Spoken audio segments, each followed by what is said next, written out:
O'zbekiston hududida noyabr oyida havo keskin o'zgaruvchan bo'ladi.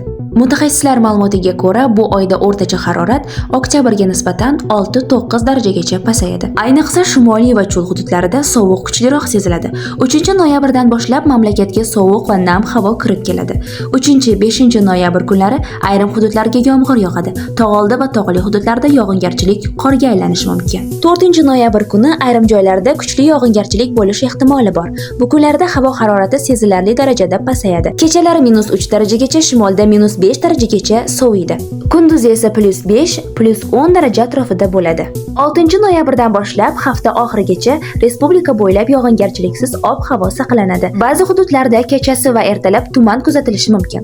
Harorat kechalari +3, -5 darajagacha, kunduzi +13, +16 darajagacha ko'tariladi. Toshkentda ham ob-havo o'zgaruvchan bo'ladi. 4-5 kunlari ham vaqti bilan yog'ingarchilik bo'ladi. Kechalari -2 daraja, kunduzi esa +5, +7 daraja atrofida bo'ladi.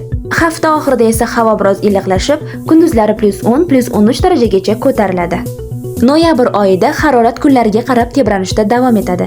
Kechalari -3 dan +10 darajagacha, kunduzi +8 dan +23 darajagacha bo'lishi mumkin. O'rtacha oylik harorat me'yordan 1-1,5 darajaga past prognoz qilinmoqda.